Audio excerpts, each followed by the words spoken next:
반갑습니다. 오늘 저녁에 이제 우리가 주일날 저녁에는 이제 전도서의 말씀을 저희가 읽어가고 있는데요. 드디어 전도서 이제 마지막 장에 접어들게 되었습니다.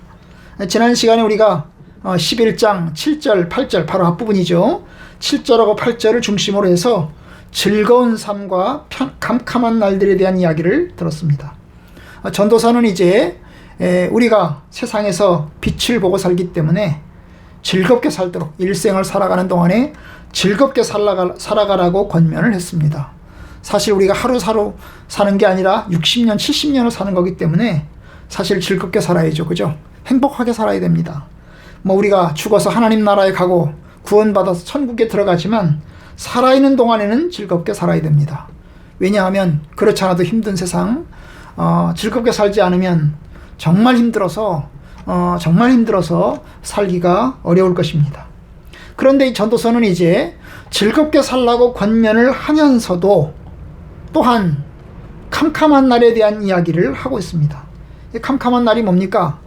마치 낮에는 해가 뜨고 빛이 비치는 것처럼 지내다가 저녁이 되면 이제 뭡니까? 밤이 오잖아요. 그죠? 그런 것처럼 이 세상을 살아가는 동안에 행복하고 즐겁게 살아가는데 캄캄한 날들이 온다는 거예요. 이 캄캄한 날이 뭐예요? 한마디로 말하면 인간의 죽음이겠죠. 인간의 나이가 들어가서 이제 죽음에 이르는 것입니다. 그러니까 이 죽음의 날들이 우리에게 다가올 것이니까 사실 죽음의 날이 다가오기 전에 보다 행복하고 즐겁게 살고, 또 캄캄한 날이 오면 결국 인생의 즐거움을 맛보고 싶어도 즐거움을 맛보지 못하니까, 그러니까 즐겁게 살라는 뜻이 들어있어요. 그리고 한편으로는 이제 즐겁게 살지만 그러나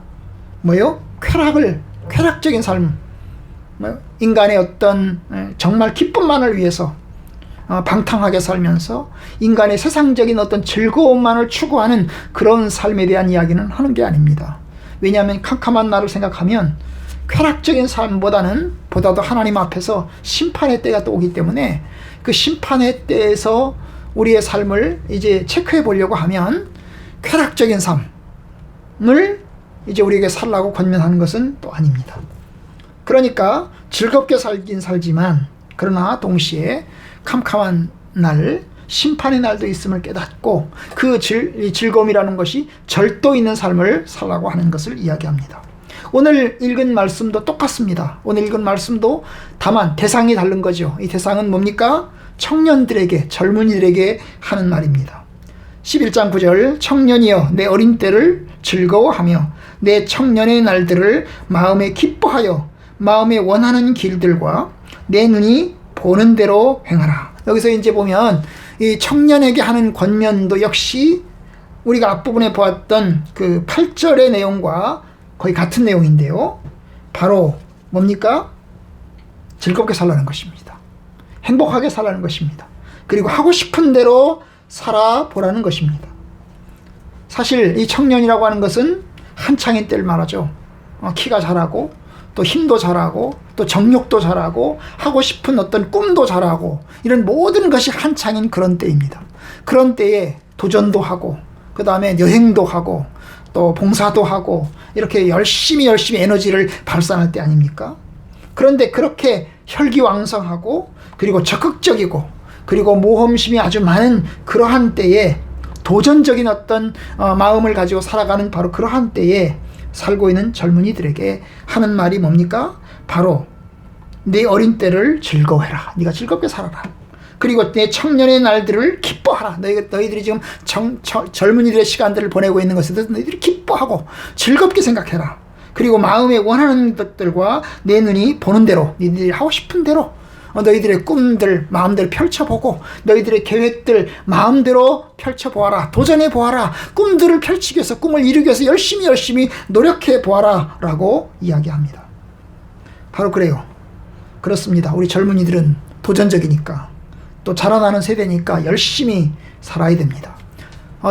저도 이제 나이가 이제 꺾어져서 이제 나이가 들어가잖아요. 이제 할아버지가 됐잖아요.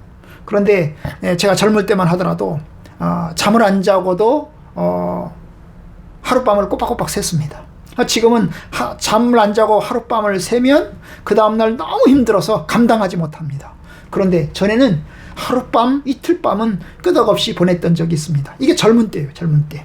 그죠? 젊은 때라고 하는 게 그런 것입니다. 근데 바로 그런 측면에서 이 젊은 때에는 여행도 하고 또 모험심도 가지고 여기저기를 가보는 겁니다. 저도 그랬던 적이 있어요. 무작정 이제 기차를 타고 저 멀리까지, 저 멀리 하동까지 내려갔다 왔던 적도 있습니다. 그런데 오늘 전도서의 기자가 하는 말, 전도자가 하는 말, 젊은이들아, 너희들이 꿈을 꾸며 너희들이 하고 싶은 대로 마음껏 꿈을 펼쳐보아라 라고 이야기합니다. 그런데 여러분, 이 말씀을 들으면 혹시 이 젊은이들한테 쾌락주의를 강조하는 게 아닌가, 혹은 낭만주의를 강조하는 게 아닌가 싶습니다만은, 그러나 그렇지 않습니다. 그렇지 않아요. 왜냐하면 그 다음 구절에 그런 이야기를 합니다. 그 다음 구절을 보면 이렇게 이야기하죠. 그러나 하나님이 이 모든 일로 말미암아 너를 심판하실 줄 알아라. 심판에 대한 이야기를 해요. 젊은이들아, 니네들이 하고 싶은 대로, 살고 싶은 대로, 꿈꾸고 싶은 대로 한번 열심히 해봐라. 그런데 뭐가 있다는 거예요? 하나님이 이 모든 일로 말미암아 너를 심판할 줄 알아라. 하나님의 심판에 대한 이야기를 합니다. 우리가 한 일에 우리가 즐겁게 살아가야 되겠지만, 그러나 하나님의 심판도 있다는 것을 이야기를 합니다. 사실 전도서에서 하나님의 심판에 대한 이야기는 여기서만 처음에 나오는 건 아닙니다. 이미 3장에도 이야기를 했어요. 하나님이 의인과 악인을 심판하실 것이다 하는 이야기를 하셨는데요, 바로 하나님의 심판에 대한 이야기를 합니다. 결국 앞에서는 네가 하고 싶은 대로, 네가 꿈꾸는 대로 한번 해봐라 라고 이야기해 놓고서는 그 다음에 뒷부분에 가면 하나님의 심판에 대한 이야기를 하는 것을 보면, 여러분, 여기에서는 하고 싶은 대로 살라는 말은 죄짓고 방탕하고 그리고 네 마음대로 놀아보고 싶으면 열심히 놀아라 라고 하는 뜻은 아닙니다. 사실 여러분, 젊은이들이 명동가에 가면, 또 신촌이나 예를 들면 홍대 앞에 가면 차고 넘치잖아요. 술집마다 차고 넘쳐요, 젊은이들이. 그런데 여러분, 이걸 보면 그걸 조장하는 것이 아닌가 싶은 생각이 듭니다만은, 하나님의 심판에 관한 이야기를 하는 것을 보면 쾌락주의나 혹은 방탕한 삶을 강조해서 그걸 너희들이 살아도 괜찮다, 이렇게 이야기하는 것은 아닙니다. 그럼 어떻게 살아야 됩니까? 그 다음에 이야기합니다. 10절. 그런즉 근심이 내 마음에서 떠나게 하며 악이 네 몸에서 물러가게 하라. 결국 여기서 얘기하는 건 뭡니까? 근심이 없어져야 된다. 여기서 말하는 근심은 일종의 뭡니까? 걱정 근심. 그 다음에 욕망에 대한 어떤 것들을 이야기하는 거예요. 마음의 욕망에 대한 것들을 이야기를 합니다. 그리고 또 이야기합니다. 내 몸에서 악이 물러나게 하라. 물러나게 하라. 결국 삶을 살아가는데, 기쁜 삶을 살아가는데 뭐예요? 죄의 삶, 악한 삶은 살아서는 안 된다는 거예요. 하나님의 심판대가 있기 때문에 그 하나님의 심판대를 앞에 놓고 생각한다면 방탕한 삶, 그리고 쾌락을 즐기는 삶을 살아서는 안 된다는 거예요. 네? 살아서는 안 된다는 거예요. 세상에서 즐겁게 살긴 살아야 되지만, 여러분, 근심 걱정에 사로잡히면, 마음의 욕망에 사로잡히면 어떻게 됩니까? 결국 그것 때문에 좌절하고 그것 때문에 자살에 이를 수도 있습니다. 여러분, 바로 그걸 이야기하는 거예요. 내 몸에서 악이 물러나게 하라. 그러면서 하는 말, 어릴 때와 검은 머리의 시절, 검은 머리 시절이 젊은 시절이죠. 젊은 머리, 노년은 머리가 흰 머리잖아요, 그죠? 그러니까 어릴 때와 젊은 머리의 시절은 헛되다. 그 말은 뭐예요? 지나간다는 거죠. 지나간다는 겁니다.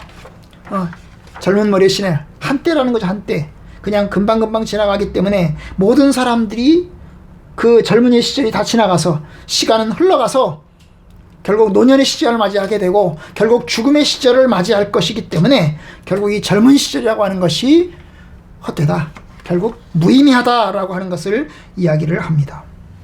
여러분, 그렇습니다. 우리가 이제 우리의 삶 가운데서 하나님의 말씀과 은혜 가운데서 악을 떠나게 하고, 그 다음에 근심이 더 이상 우리를 사로잡지 않도록 해야 합니다. 그러면 또 생각합니다. 그러면 고행을 살라는 건가? 금욕의 삶을 살라는 건가? 수도원에 들어박혀서 그냥 날마다 기도하고 날마다 성경만 보고 완전히 그냥 뭐 먹을 것도 안 먹고 금식하면서 세례 요한처럼 광야에서 금식하면서 그냥 뭐 날마다 하나님께 기도하면서 그냥 뭐 고통스럽게 십자가의 삶을 살라는 것인가? 라고 생각합니다. 그러나 여기서 말하는 것도 그것도 아닙니다. 그죠? 세례 요한처럼 금욕자의 삶을 살라는 것 또한 아닙니다. 왜냐? 여러분, 젊은이들은 젊은이다워야 합니다. 우리가 우리 자녀들, 우리 젊은 사람들이 도전하는 삶을 살 때 우리 부모들은 대견하게 생각합니다. 비록 실수하고 또 잘못하고 또 넘어지기도 하지만 부모들이 생각할 때는 뭐예요? 그래도 대견하게 생각합니다. 하나님도 마찬가지입니다. 하나님도 우리의 젊음에 대해서, 젊은이의 생활에 대해서 우리를 축복하실 것입니다. 그러니까 완전히 금욕적인 삶을 사는 것도 아니고 완전히 방탕한 삶을 사는 것도 아니고 절도 있게 살면서도, 그리고 또한 동시에 즐겁고 기쁘고 활력 있게 살아야 하는 것입니다. 하나님은 그것을 기뻐하십니다. 그리고 또 이제 11장 12장 1절에서 보면 또 다른 권면을 합니다. 너는 청년의 때에 너의 창조주를 기억해라. 곧 곤고한 날이 이르기 전에, 나는 아무 낙이 없다고 할 해들이 가깝기 전에, 해와 빛과 달과 별들이 어둡기 전에, 그리고 비 뒤에 구름이 다시 일어나기 전에, 다시 말하면 창조주를 기억해라. 이 1절과 2절에서 하는 건 뭐예요? 창조주를 기억해라는 거예요. 늙기 전에 창조주를 기억하라라고 권고합니다. 곤고한 날, 노년의 시간이 이르기 전에 창조주를 기억해라. 여러분, 창조주를 기억한다는 말은 하나님의 창조를 기억하는 것입니다. 하나님의 창조를 기억한다는 것은 하나님께서 세상을 창조하신 목적과 우리 인생의 목적을 기억하는 것을 의미합니다. 사실 하나님께서는 이 세상을 창조하실 때 빛과 어둠을 창조하셨고, 그리고 태어남과 죽음을 만드셨습니다. 하나님은 우리의 삶 가운데서 우리를 창조하셨지만 동시에 우리에게 즐거운 삶을 살도록 하셨지만, 그러나 동시에 뭡니까? 우리의 죽음의 날들도 기억하게 하십니다. 물론 이 죽음이라고 하는 것은 창조에서 처음부터 시작된 것은 아닙니다. 그러나 하나님의 계획 속에서 인간이 타락하였고, 그 타락 때문에 인간이 죽게 되었는데, 결국 이 인간의 태어남과 죽음, 이런 것들을 생각할 때 하나님의 창조의 목적이 뭘까? 내가 이 세상에서 사는데, 태어나서 살아가고 있는데, 우리가 이제 조금 있으면 또 늙어서 죽음의 날들을 맞이할 텐데, 과연 하나님이 허락하신 시간, 하나님이 허락하신 어떤 삶 가운데서 내가 어떻게 살아가는 것이 합당한가를 생각하는 것이 바로 뭡니까?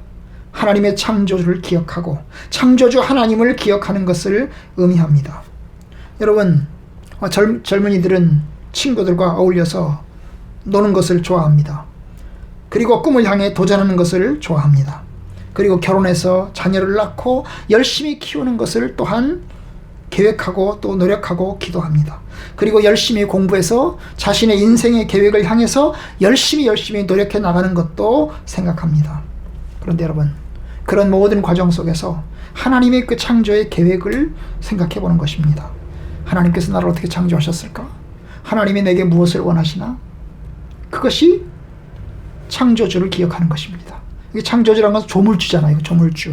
나를 만드신 분, 이 세상을 만드신 분. 그러면 이 세상을 만드신 하나님, 나를 만드신 하나님께서 내게 무엇을 원하시는가를 기억하는 것이, 그래서 그에 합당한 삶을 살아가는 것이 바로 하나님의 뜻을 생각하는 것입니다. 우리 장로교단에 이제 중요한 교리 문답 중에 하나가 웨스트민스터 소요리 문답이 있습니다. 이 소요리 문답의 제1번, 제일 첫 번째 질문이 뭡니까? 인생의 제일 되는 목적이 무엇인가? 인생의 가장 중요한 목적, 가장 첫 번째 목적, 가장 의미 있고 또한 고상한 목적이 무엇인가? 라고 생각할 때 그것은 하나님을 영화롭게 하고 그분을 즐거워하는 것이다 그랬어요. 그죠? 하나님을 영화롭게 하고 그분을 즐거워하는 것입니다. 하나님을 즐거워하는 가운데서, 하나님을 영화롭게 하는 가운데서 나의 즐거움이 있고 나의 보람이 있고 나의 기쁨이 있는 것입니다. 여러분, 부디 우리가 세상을 살아가는 동안 한편으로는 세상을 즐겁게 살고 또 한편으로는 하나님의 선하신 뜻 가운데서 뭡니까? 주님을 기쁘시게 하는 삶을 사시기를 바랍니다. 여러분들에게 맡겨진 인생의 삶을 살아가는 동안 그날이 고단하고 또 피곤하고 힘들지만, 그러나 그 고단하고 피곤하고 힘든 날 동안에 여러분 할 수만 있으면 정말 복된 삶 그리고 행복한 삶 사시기를 주님의 이름으로 축원합니다. 그리고 좀 더 우리가 사는 사회가 좀 더 밝은 사회가 될 수 있도록, 우리가 사는 이 세상이 좀 더 하나님의 뜻에 가깝게 될 수 있도록 열심히 우리에게 주어진 사명 잘 감당하면서 사십시다. 그래야 우리 자녀들에게, 우리의 다음 세대에게도 희망이 있고 또 이어짐이 있을 것이기 때문에 여러분들이 사는 날 동안에 주의 은혜와 평강이 늘 넘치는 가운데서 하나님을 기쁘시게 하고 하나님을 즐겁게 하고 여러분들의 삶도 즐겁게 사시기를 주님의 이름으로 축원합니다.